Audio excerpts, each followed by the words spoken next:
So buyers are winning and sellers have not got the memo. Is that what's going on? As you guys know, maybe you've been living on an island under a rock, that real estate is like the wind. It can change. And we're kind of in this stagnant moment in real estate right now. So if you're selling a property, it's not fun. It's uncomfortable.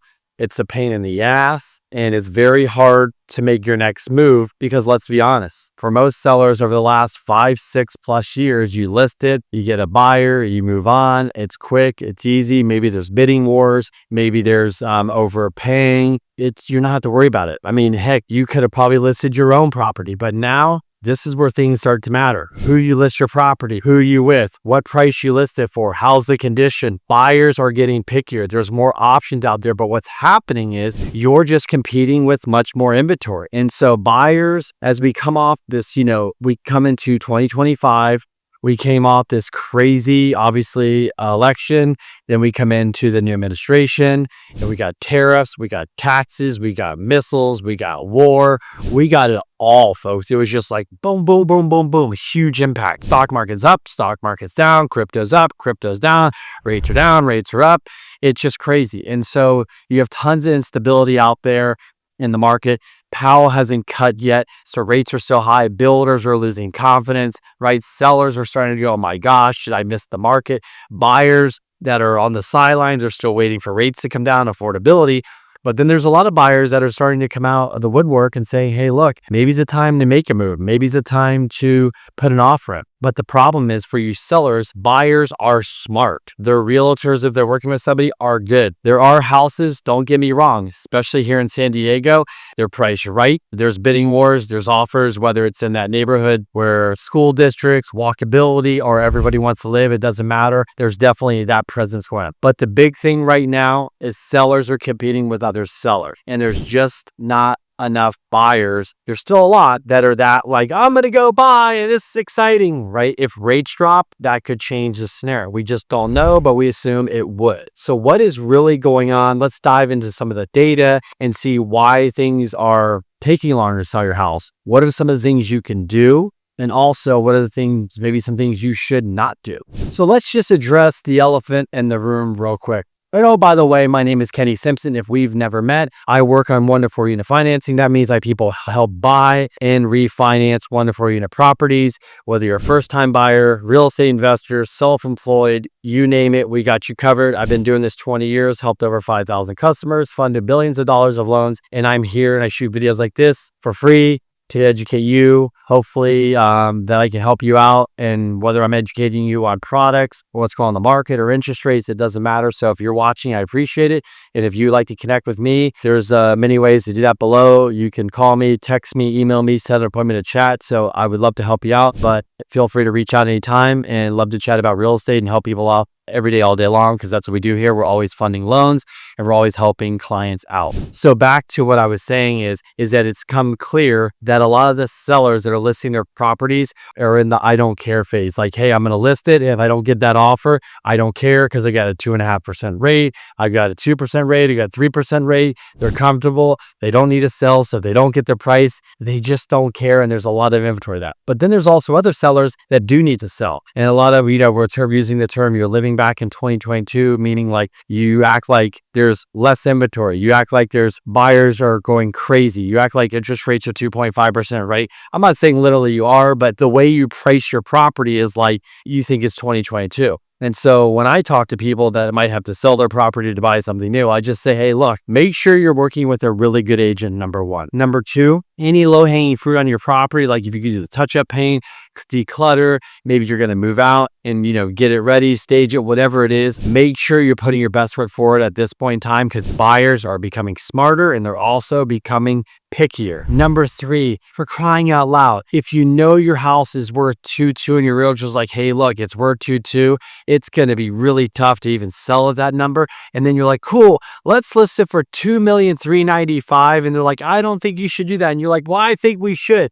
And then and it sits on the market for 90 or 120 days. Yes, if that is you, you're not the only one. I get it because you're like, if I'm going to sell this house, I don't want 2.2. I want 2.4. What I'm trying to tell you is that nobody's willing to pay 2.4 if it's sitting there for 90, 120 days. They want to pay 2.1, 2.2, whatever it is. So if you're going to price it for 2.4, waste your time and everybody's time, go ahead, go through the motions. But what I'm trying to tell you, if you're serious and need to sell, you're wasting your time. And what you don't want to do is put it out there, go for some crazy price, then you have to cut it, and then you fall out of escrow or something, then you cut it again, then you look desperate, then people are going to come seeking a deal from you. So if you do have to list your house and you do have to sell it, just make sure if it's worth 2.2, you list it for maybe $2,195,000, maybe $2,150,000. And the reason why, people are like, you're serious, you're real, your house will move, you'll get the offers or get the eyes. Or when you overlist, agents are smart now. They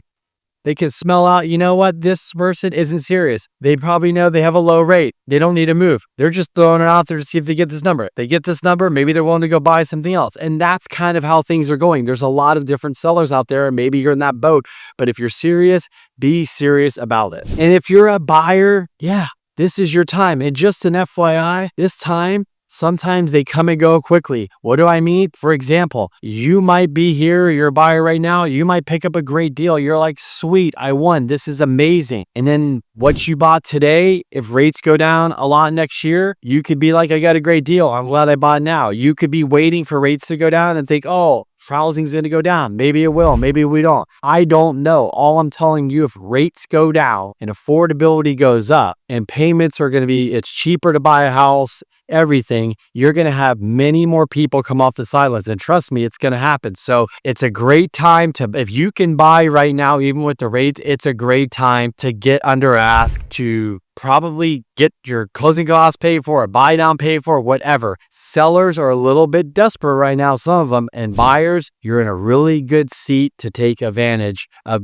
being pickier, being more selective, and really able to put yourself in a good deal. It might not look like a good deal today, but maybe when rates go down a year from now and you can refi, you're like, oh my gosh, the same house or the same kind of house next door is selling for more. You look like you really, really won, and you put yourself and your family in an amazing spot. So data does not lie. And let's look at some of the data like I mentioned before. 40% of houses have, this is across, this isn't here in California, like here in San Diego, it's not 40%, but 40% of the listings have cuts. What's natural more is about 30 to 33%. So we're definitely off the norm. We're definitely much higher. So that's right now, that's being impacted. Inventory is up over 33% nationally. Even here in San Diego, it's up 33% year over year. So you have much more inventory, much more option for those buyers. Sales are up in some areas, but prices are kind of flat, soft. We're not seeing price increase. I know there's outlining areas, some there is. There's different markets everywhere. There's 50 different states.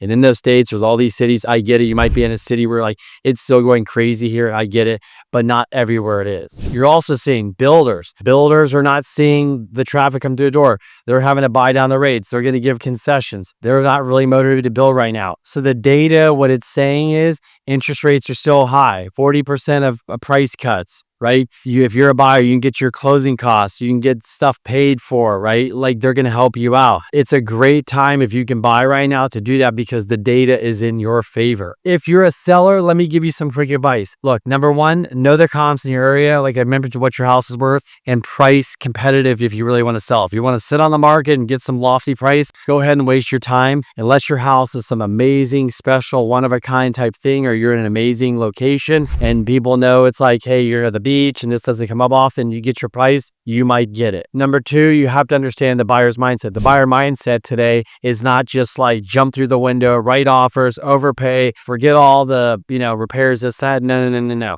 Buyer's mindset is I missed the boat or I have to buy. My interest rates, with maybe a 6 in front of it, maybe a 7 depending on their credit, right? Their payments much more. They're walking in, they're looking at more houses going, this house, I love it. It's less work. This house, maybe I love something more about it. It's more work. So you have to be willing to give credit. You have to be willing to make repairs, buy down interest rates, whatever it is. You have to be willing to work with buyers and get them into your property and attract them in many ways. Homes that are priced correctly, they still sell quickly. Homes that are overpriced are sitting there and the momentum gets killed. And I'm telling you right now, I'm seeing homes that were overpriced. They're finally getting sold after 6 months and sellers are like, oh, I wish I would have done that. I should listen to my agent.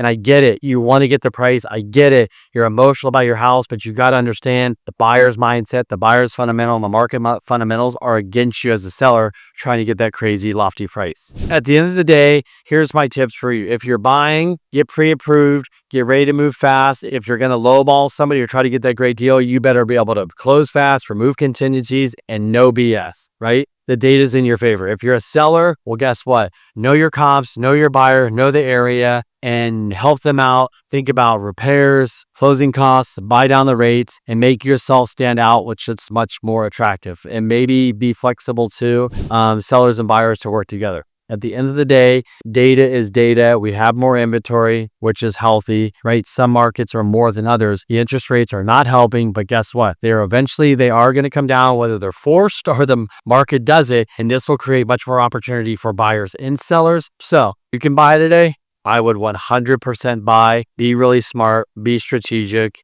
Ask for the seller what you want, get a good deal, and then when rates come down, you can refi. And I think your neighbors and your friends and your people around you might be like, damn, you bought at a good time in June, July, August of 2025. Anyways, thanks for watching. As always, reach out if I can help you with anything, you have any questions, and we'll talk soon.